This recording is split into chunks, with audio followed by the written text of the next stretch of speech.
Why I chose to speak just on Opta, because I feel just like suprachoroidal injections, Opta is something which is an underdog in the field of investigative retinal diseases. So Opta is something which is very important, a diagnostic tool, a patient education tool, and how can you use it in various diseases which include neovascularization. I'll just show you that. So coming on to the commonest pathology which we encounter in OPDs is diabetic retinopathy. Now, what do you see in diabetic retinopathy? So the red arrows, they show some small white dots. These are nothing but microaneurysms. Now, why you need to know this? So the image on the left, the patient clinically showed no signs of diabetic retinopathy. And this patient was sent away that no, you don't have diabetic retinopathy, come after 1 year. But as soon as you do an Opta, you can clearly see that these red arrows are showing CNP areas. These are capillary non-perfusion areas. And this is a microaneurysm and this is a microaneurysm. So this patient is having mild NPDR. So maybe you'll start an anti-inflammatory drug, do a systemic workup, and maybe call him back in 6 months or something. So since this is a non-invasive tool, and you can see these are beautiful images of NVDs and NVEs which can be recorded. Similarly, this is another image. It shows neovascularization elsewhere. So how do you identify that this vessel is having neovascular tissue or component or not? So when I zoom this image, you can see that the caliber of the vessels changes. So apart from the surrounding CNP or non-perfusion, you can see that the vessel, the neovascular tissue is broader. It has more fluorescence. So that is somewhat a identifying feature of neovascular tissue. So these both the photos, the purpose of putting them here was that when you do an FFA, you just study the superficial layer, what's happening there. But with Octa, you can study the superficial layer, the deep layer, the outer layer, even till the choriocapillaries. If you just do an OCT scan, you can see that there's a B scan image here, you'll see whether there's edema or not. But how deep the pathology is going on and the depth of vascular disruption can be beautifully studied using this investigation. And this will help you in determining the prognosis and how your treatment course alters. So this is something which is happening normally also. There are flow voids in choriocapillary area in the Opta, but in diabetics, these just coalesce and become a little larger. So this is my patient of vein occlusion, and OCT findings, we all are aware about that. Now, why do you need to do an Opta here? So if you do an FFA or if you just see this B scan image, you can see an edema here. This is the superficial scan.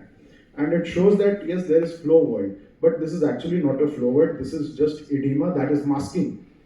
Now, when you go to the outer scans or the deeper scans, you actually start to see the non-perfusion areas. See how the non-perfusion is increasing. And since it's going to the level of choriocapillary, this determines that this is an ischemic type of vein occlusion and not a non-ischemic type. You can also quantify this perfusion. And this is what I'll show in this slide. So these values show the vessel density and how the vascular perfusion is there in that area. And you can do that for all the levels. And why do you need to do that? So this patient was injected with aflibercept, and after 5 weeks, the edema has gone down in B scan. So this looks a pretty good image, okay? And this was before the injection. This is out after the injection. Now, the quantification about which I told, why do you need to do that quantification? That I'll show you. So on the left side is pre-injection, on the right side is post-injection. So you can see that values here, like this was 36, now this has become 44. So the perfusion is increasing. And similarly, grossly if you see, this was the entire area of non-perfusion and it is slowly regressing. The revascularization is coming back. And this is something which is helpful for yourself also, and you can educate the patient also. See, the injection is showing effect. It is getting revascularized. So this was a case published. This is a very rare thing, which is a triple cilio-retinal artery sparing CRAO. See the amount of non-perfusion. So the patient was sent for cardiology workup and a cardiology treatment. A stent was placed, and after that, see the beauty. It has vascularized. Though the vision doesn't improve much. Why? Because this entire area goes atrophic. Though revascularization and reperfusion happens. Similarly, this is a case of old STBRVO. Now, the patient has high blood pressure. I don't want to inject a dye. I don't want to do an FFA. So here comes the role of Opta. You can observe neovascular tissue over this area, and then you can proceed with the injection. However, if you do an OCT-B scan, it shows that there is no edema. So why would you like to go for an injection? No.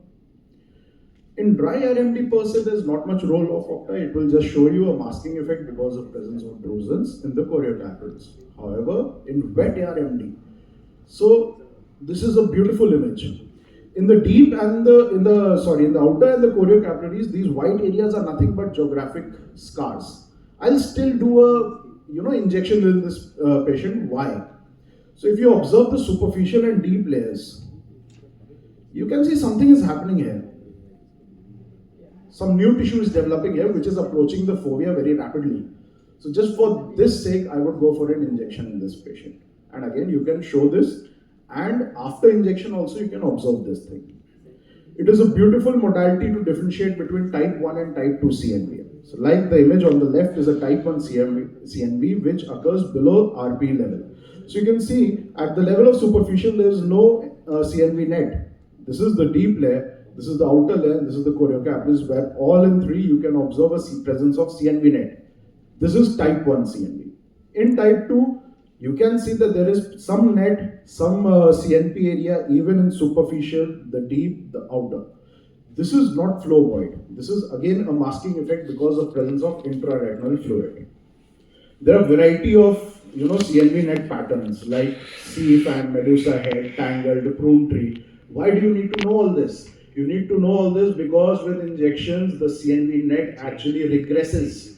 And you can document it with Opta. I'll show you one last case, which is again a published case. This was a young girl with choroidal osteoma with CNV. So you can see this OCT-B scan shows a choroidal osteoma with IRF. And this is the Opta image showing CNV net. The girl was injected with injection idea, and after 6 weeks, there is some regression of IRF. Though the CNV net doesn't regress much. The injection was repeated at this stage, and at the stage of 12 weeks you can clearly document some regression of this CNV net. So this is the beauty of Opta. You can actually study the depth of vascular disruption, the regression of CNVs, which are not to be documented by any other imaging modality. So the take-home message for me is that it is a non-invasive rapid image modality. It shows multi-layered choroidal and retinal architecture, and it is helpful in detecting preclinical disease. And it is a very good patient education tool. It is important in monitoring the disease progression and observe the prognostic value of the condition. Thank you for your patient listening. So one quick comment from Professor Dudani. Yeah, Manish, please. It was a very good presentation, Vijay. Thank you. Just one thing, does the type of the CNV that you see, you showed only medusa head and the other forms, the front tree, does it have a prognostic significance? Yes. So, there's one study, sir, in which out of these 5 to 6 appearance which are there, a couple of them claim that yes, there is some prognostic significance. If that becomes a pruned tree or a branched pattern, then that has a better prognosis. A medusa head has a good prognosis. But however, if it becomes entangled, the entire area of CNP increases, and that tends to have a poorer prognosis. But still, a research study has to be done involving all the types. So one question I had, Abhijat, is that which is the machine you're using, by the way? So I'm using UVITs, and images from in this PPT are from OptoView also. OptoView. Yeah. So I want to know, supposing you have a CNV which is documented on Opta. Yeah. There is no intraretinal or subretinal or fluid there. Will you treat that like how we call as a Opta CNV which is not clinically evident? Yeah. So the thing in that is, I also take in account the age of the patient, the prognosis, Is there presence of a scar there or not? If there is no scarring, then yes, I will go for a treatment and document it. So after one injection, we can do another ophthalmic. True. And if it shows some regression, then yes, why not go for a treatment? Yeah, but the patient is 6'6", then he doesn't have IRF. Or If the patient is 6'6", I don't touch it. Oh. I don't touch it. Yeah, that's a good thing. I think you don't treat the opta, I think. Yeah. Still, you have to treat a clinical OCT which is showing IRF, SRF or some fluid in one of the components. So Am I in right? all my presentations, sir, I say that yes, I am talking about this modality, but you need to treat the patient and not the investigator. Great. I just for the entire panel, I'm just throwing the question. If you have an opta and the patient, if you have a CNV, you can demonstrate an opta, and the OCT as such does not show fluid, obvious detectable fluid, but the patient is symptomatic. What do? Do you say no, I will not treat? The reason I'm saying is just think about the resolution of an OCT. The lateral resolution of an OCT is 15 microns. The anteroposterior resolution, the lateral resolution on a OCT, whichever OCT, including the best of all them, is about 12 to 15 microns. The axial thing varies, and it can be around 4 to 5 microns. So if there is a fluid which is present, which is say 4 microns, you will not detect it. Yes, yes. So if you are not able to detect minimal fluid and the patient is symptomatic, I treat it. Definitely, sir. One injection, and I've seen responses, and I get puzzled why the patient responded. But then if you look at the pattern of the opta, you will see there is a maturation of vessels. The maturation vessels can be identified, and that is important because we are not seeing any leakage, but the maturity of the vessels can be made out. Definitely. So next presentation is of Professor Dudani. Thank you.